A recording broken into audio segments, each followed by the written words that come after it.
Hi అండి, welcome to Nishi channel. ఈరోజు మన వీడియోలో ట్రెడిషనల్ స్వీట్ రెసిపీ సేమియా పాయసాన్ని సింపుల్గా ఎలా చేసుకోవాలో చూపించబోతున్నాను. ఈ పాయసాన్ని ఎక్కువగా పండగలప్పుడు కానీ లేదా ఏమన్నా అకేషన్స్ అయినా లేదా నోరు తీపి చేసుకోవాలన్నా ఎక్కువగా చేసుకుంటూ ఉంటాం కదా. మరి సేమియా పాయసం ఎప్పుడు చేసినా సరే బాగా కుదరాలి అంటే ఇలా కొలతలతో చేసి చూడండి. ఇలా చేసిన పాయసం చల్లారిన తర్వాత కూడా చిక్కబడకుండా ఉంటుంది. మరి ఆలస్యం చేయకుండా ట్రెడిషనల్ స్వీట్ రెసిపీ సేమియా పాయసం ఎలా చేసుకోవాలో చూద్దాం. ముందుగా ఈ పాయసం చేయడం కోసం ఒక గిన్నె తీసుకుని పావు కప్పు వరకు సగ్గుబియ్యం వేసుకోవాలి. అలాగే నీళ్ళని వేసుకుని 2 సార్లు శుభ్రంగా కడిగి తీసుకోవాలి. ఆ తర్వాత అదే కప్పుతో హాఫ్ కప్పు వరకు నీళ్ళని వేసుకుని 10-15 నిమిషాల పాటు నానబెట్టుకోవాలి. ఇలా నానబెట్టుకోవడం వల్ల మనకి సగ్గుబియ్యం త్వరగా ఉడుకుతాయి. ఇవి నానేలోగా గ్యాస్ పై ప్యాన్ పెట్టి 2 టేబుల్ స్పూన్ వరకు నెయ్యిని వేసుకోవాలి. నెయ్యి కరిగిన తర్వాత పావు కప్పు వరకు జీడిపప్పు కిస్మిస్ వేసుకుని మంటను లో ఫ్లేమ్లో పెట్టి దోరగా ఫ్రై చేసుకోవాలి.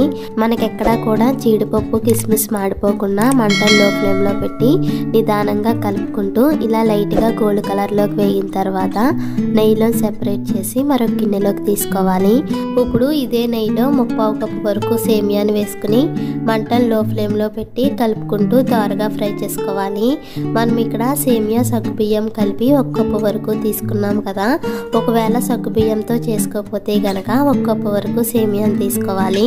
ఇలా సేమియా లైట్గా గోల్డ్ కలర్లోకి వేగిన తర్వాత మరొక గిన్నెలోకి తీసుకుని ఇప్పుడు ఇదే ప్యాన్ గ్యాస్ పై పెట్టి 1 కప్పు వరకు నీళ్ళని వేసుకోవాలి. అలాగే అదే కప్పుతో 4 కప్పుల వరకు పాలను కూడా వేసుకోవాలి. మనకి ఇక్కడ పాలు చిక్కగా ఉంటే కనుక 3 కప్పుల వరకు పాలు 2 కప్పుల వరకు నీళ్ళని తీసుకోవాలి.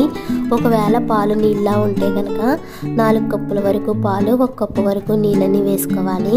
ఇలా పాలని కొలుచుకుని తీసుకున్నాక పాలు పైన మేకడ కట్టకుండా మధ్య మధ్యలో కలుపుకుంటూ పాలను మరిగించుకోవాలి.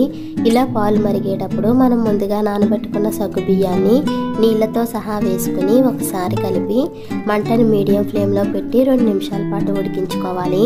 మనం సగ్గు బియ్యం ముందే నానబెట్టాం కాబట్టి ఈ సగ్గు బియ్యాన్ని ఎక్కువసేపు ఉడికించాల్సిన అవసరం లేదు. ఇలా 2 నిమిషాలు అయ్యేసరికి సగ్గు బియ్యం ఉడికి పాలు పైకి ఇలా తేలుతూ ఉంటాయి. ఇలాంటప్పుడు మనం ముందుగా ఫ్రై చేసుకున్న సేమియాని వేసుకుని కలుపుకుంటూ మంటను మీడియం ఫ్లేమ్లో పెట్టి ఉడికించుకోవాలి. ఇక్కడ మనం సేమియాని మరీ మెత్తగా కాకుండా 80% ఉడికించుకోవాలి. అంటే మనం సేమియాని ఇలా పట్టుకొని చూసామంటే ఇలా బ్రేక్ అయ్యేలా ఉడికించుకోవాలి. మనం మరీ మెత్తగా ఉడికించుకున్నామంటే సేమియా చల్లారిన తర్వాత చిక్కబడిపోయి గట్టిగా అయిపోతుంది. అందుకని అలా కాకుండా ఇక్కడ చూపించే విధంగా ఇలా 80% ఉడికించుకోవాలి. ఇలా సేమియా ఉడికిన తర్వాత ఏ కప్పుతో అయితే సేమియాని తీసుకున్నామో అదే కప్పుతో 3/4 కప్పు వరకు పంచదారని వేసుకుని మంటను లో ఫ్లేమ్లో పెట్టి పంచదార కరిగేంత వరకు కలుపుకుంటూ ఉడికించుకోవాలి. ఇలా పంచదార పూర్తిగా కరిగిన తర్వాత ఒక 2 నిమిషాల పాటు ఉడికించుకోవాలి. అలా ఉడికించుకుంటే కనుక మనకి సేమియా కొంచెం చిక్కబడుతుంది.